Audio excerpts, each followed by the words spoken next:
Hello everybody, welcome back.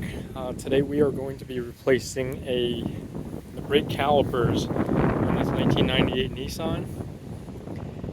It's a pretty similar procedure for most disc brake cars actually. This has drum brakes in the back with disc brakes up front, and most modern cars have disc brakes nowadays. So yeah, that's what we're doing today. So the issue we're having is that the calipers, this is what a caliper looks like. Alright, it has two pistons and it kind of pushes up against the brake pads, which squeezes the rotors together and stops the wheels from turning.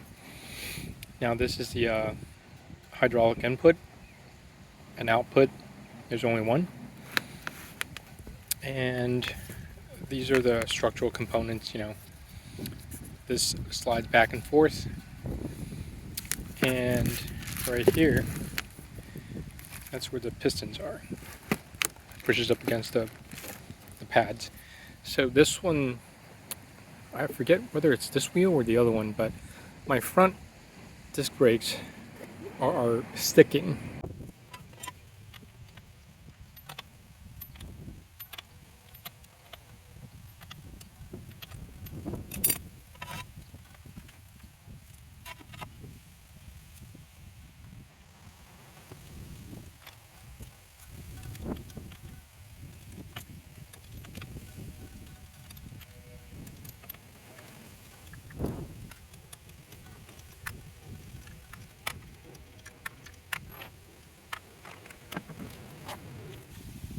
So there are two bolts in the back that kind of mounted to the bracket, and that is 19 millimeters.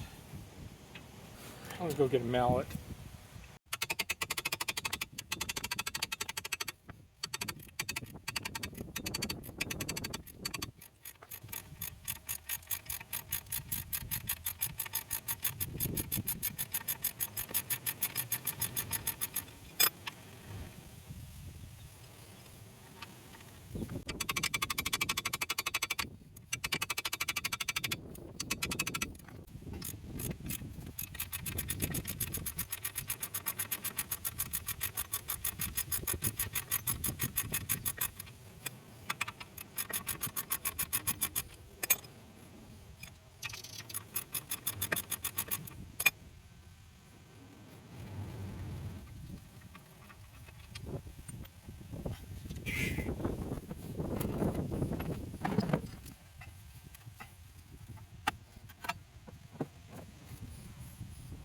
So that's the existing caliper.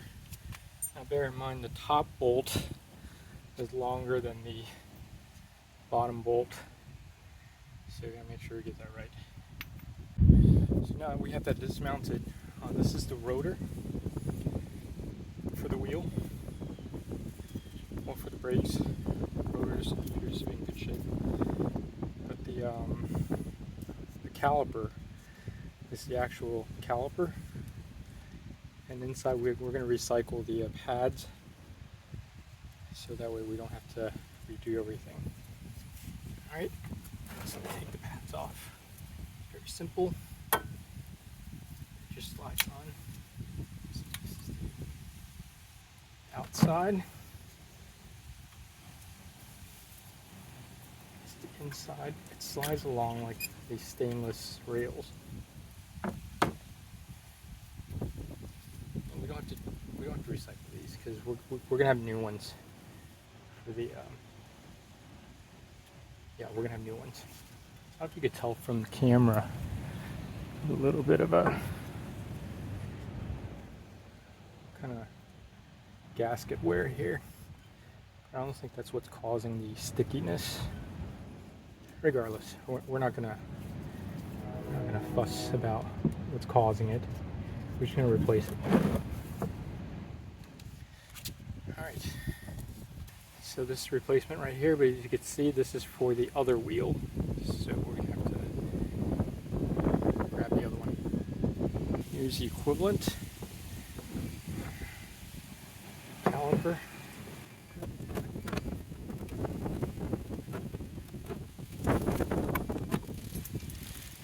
So in the new package, we have these copper crush washers. So let's go ahead and take that out.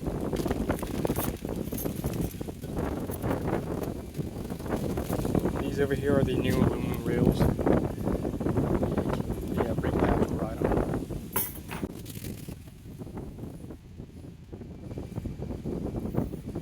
So this is the bleeding valve for when you need to bleed the brakes later to get the air bubbles out of the hydraulic system.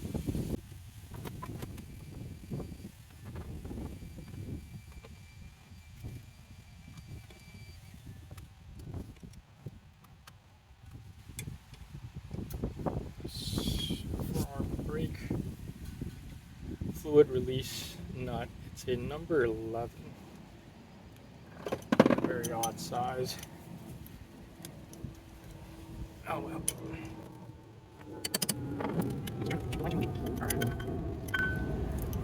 So we have a copper washer up here, one down here. Oh no. To get new lines. Old one's frayed.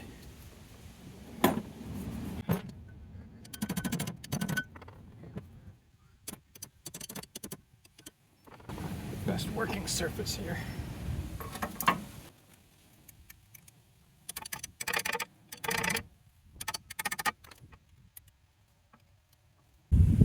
So we're going to use our wheel as a more stable base to pound at this very stubborn screw.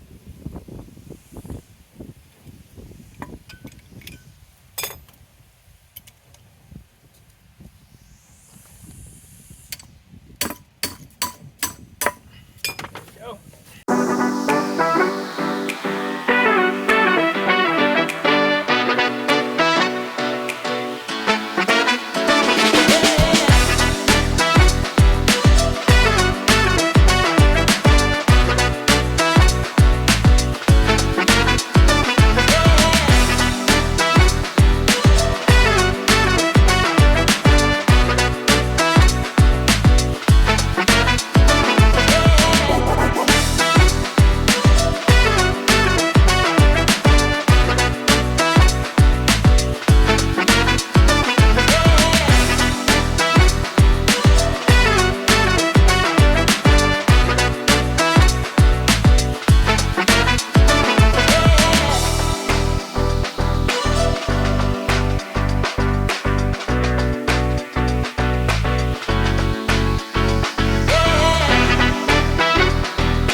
Alright, so mechanically most of what's needed is done, but you gotta remember when we removed the old caliper, there was a lot of hydraulic fluid in the piston, and right now we just inserted a lot of air. So what we have to do is, coming up, I'm gonna show you how to bleed the brakes, so that way we can have so they'll be functional. You can't have air inside a hydraulic system, otherwise you'll have no brakes. So, more to come. Alright, so we're back. I can't find my brake bleeder kit, but if you don't have a brake bleeder kit, what you could do is you could have someone in the cab of the car pump the brakes as you release this bleeder valve. Okay, well, just to recap. So this, look for the DOT3 brake fluid. It's the master cylinder and the slave cylinder. It all pumps from here. So we could go ahead and fill it up to the max since we're experimenting with it. And some of the fluid will have to go into the cylinders. So that's what we're doing.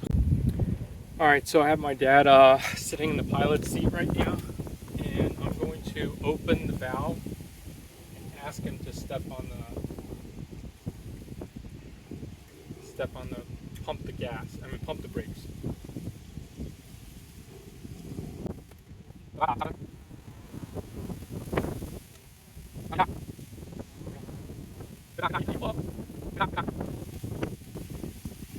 You see oil is coming out right now.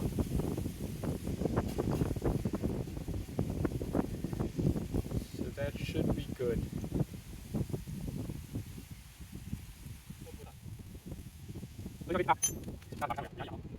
Okay, so as my dad is pumping the brakes right now, because the hydraulic system's not working, it's not being pumped, you know, you'll get that. First, it'll sink all the way down because there's no back pressure. But as we pump out all the air from earlier, you'll see that it'll be harder for the driver to press on the brakes when the engine's not running. So with that said, this side should be done.